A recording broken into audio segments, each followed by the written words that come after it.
Assalamualaikum warahmatullahi wabarakatuh. Halo Sobat Misteri, balik lagi di cerita horor penuh misteri bersama Kamis Katanya Misteri. Gue mau cerita satu pengalaman, ini benar-benar kejadian yang gue alamin sendiri. Dan jujur ya, dari sekian banyak perjalanan gue sebagai supir truk, ini yang paling gak masuk akal. Sampai sekarang gue masih mikir malam itu gue sebenarnya ngangkut siapa. Nah, sebelum gue lanjut ceritanya, kalau suka dengan konten-konten cerita horor di channel ini, jangan lupa diklik tombol subscribe, like, dan komennya ya guys. Oke, gue lanjut ceritanya. Kenalin, nama gue Andi. Biasa anak-anak panggil gue Pak Andi, karena emang gue yang paling tua dan senior di antara teman-teman sopir truk lainnya. Gue supir truk ekspedisi, udah lama banget. Jalur jauh, lintas kota, lintas provinsi, itu makanan sehari-hari gue. Dan gue punya kernet namanya Parman. Anak muda, polos, tapi kerjanya bagus. Nah, kejadian ini waktu kita dapat job nganter barang dari gudang di Cikarang ke gudang di daerah Cirebon. Awalnya biasa banget, nggak ada firasat apa-apa, sampai kejadian pertama itu muncul di gudang. Waktu itu gue lagi di toilet gudang. Kondisinya sepi, cuma suara mesin forklift sama aktivitas gudang dari jauh. Gue lagi di dalam, tiba-tiba duk duk duk duk duk duk duk duk, pintu digedor-gedor. Pelan sih awalnya. Gua jawab santai, bentar, masih di dalam. Terus berapa lama kemudian? Gua kira udah selesai, tapi duk duk duk. Nah, kali ini lebih keras, kayak orang nggak sabar. Gua mulai kesel. Woi, sabar napa? Ada orang. Tapi malah makin jadi ngegedornya. Brak, brak, brak. Gedornya makin brutal, kayak orang marah. Jujur, di situ gue udah mulai agak merinding. Tapi gue pikir paling si Parman iseng. Gue teriak, Parman, awas aja lo. Tapi begitu gue keluar, Parman lagi nyuci truk sendirian, nggak ada siapa-siapa di sekitar. Gue langsung tanya, lo tadi ngetok pintu toilet ya? Dia bengong, polos banget mukanya. Lah Pak, saya dari tadi di sini. Di situ perasaan gue langsung nggak enak, merinding juga. Tapi gue paksa mikir, cuma halusinasi, gue udah capek mungkin. Jam 5 sore kita berangkat dari Cikarang menuju Cirebon. Gue ambil jalur Sumedang, niatnya biar hemat biaya, lumayan bisa ada lebihnya kalau lewat jalur alternatif. Awal perjalanan masih normal-normal aja, tapi makin malam jalan makin sepi dan perasaan gue makin gak enak rasanya. Gue gak bisa jelasin, tapi kayak ada yang beda aja gitu. Kayak kita gak sendirian di jalan itu. Kurang lebih jam 10 malam kita masuk jalur Cadas Pangeran. Yang udah biasa lewat jalur itu pasti ngerti, itu jalan gelap banget, kiri tebing, kanan jurang, lampu jalan minim, dan ditambah malam itu sepi banget. Gak ada kendaraan lain, cuman gua sama truk gua doang yang lewat. Parman udah tidur pulas sampai ngiler dia. Gua sendirian nyetir.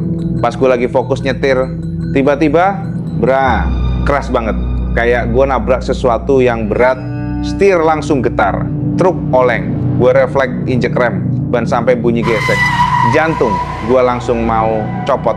Alhamdulillah, gua masih bisa kendaliin truk yang gua bawa. Gua langsung bangunin Parman. Men, turun. Men, coba lu cek belakang. Dia panik, turun, ngecek ke belakang. Gua diem di dalam, napas gua berat.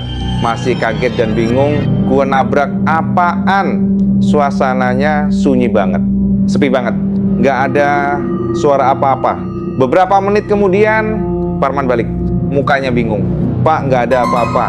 Gue langsung merinding. Nggak mungkin gue ngerasain, jelas banget tadi.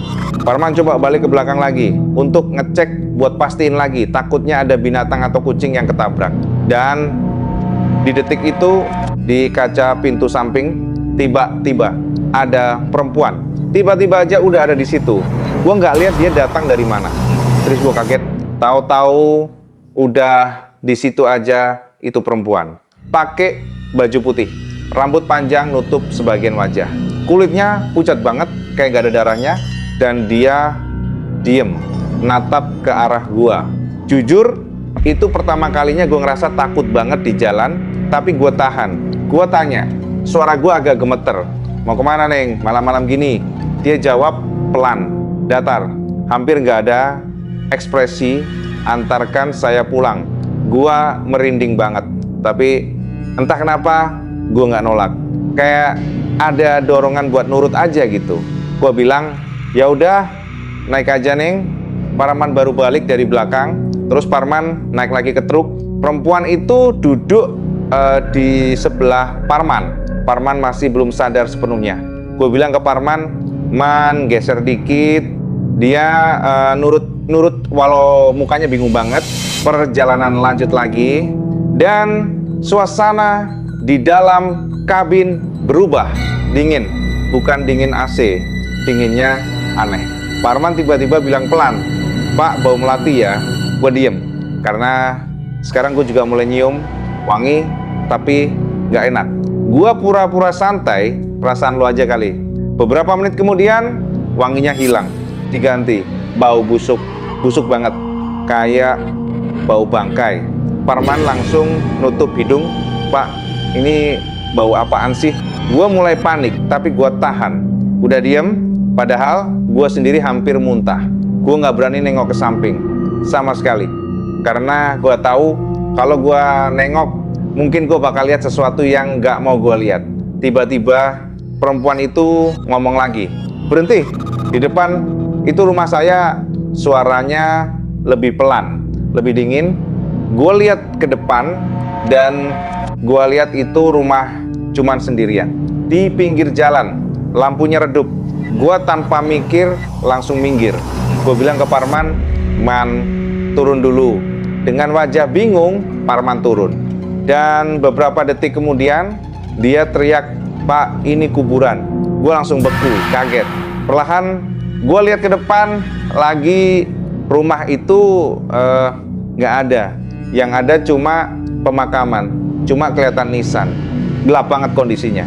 Dan ditambah kabut tipis, dengan tangan gemeter, gue nengok ke samping, ke arah perempuan itu, dan ternyata kosong. Kursinya kosong, nggak ada siapa-siapa. Perempuan itu tiba-tiba nggak ada. Padahal sebelum Parman teriak, perempuan itu masih ada. Gue langsung teriak ke Parman, Man, naik Man, cepetan. Parman naik, gue langsung gas, nggak peduli apa-apa lagi. Kita berdua diem, sepanjang jalan nggak ada suara, cuma suara mesin truk dan napas kita yang berat. Parman masih bingung, mukanya pucet, panik, masih belum paham apa yang terjadi. Sampai di Cirebon, kita istirahat. Parman akhirnya nanya, suara gemeter, Pak, tadi ada apa sih? Gue jawab pelan, tadi itu pas kita berhenti, lo turun ngecek belakang. Tiba-tiba ada perempuan men, dia numpang di truk kita, minta dianterin pulang. Parman makin bingung. Gue juga bilang ke Parman, itu perempuan duduk di samping Loman. Parman langsung pucat. Gue tanya ke Parman sambil gemeter, emang lo nggak lihat men? Pak, dari tadi kita cuma berdua.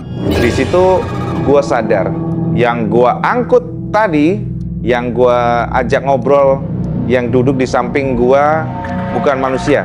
Akhirnya kita putusin buat nginep di gudang itu sampai siang. Terus lanjut arah pulang ke Cikarang. Nah, sejak malam itu, gue nggak pernah lagi lewat jalur itu kalau malam. Dan kalaupun terpaksa, gue selalu ingat satu hal, kalau di jalan sepi, lo ngerasa nabrak sesuatu, jangan langsung turun, jangan langsung nolong. Karena kadang yang lo bantu itu udah nggak hidup, dan dia cuma butuh satu hal, tumpangan untuk pulang ke tempat terakhirnya. Itu cerita horor dari gua. Kalau suka cerita ini, jangan lupa like, subscribe, dan di komen ya. Terima kasih. Wassalamualaikum warahmatullahi wabarakatuh.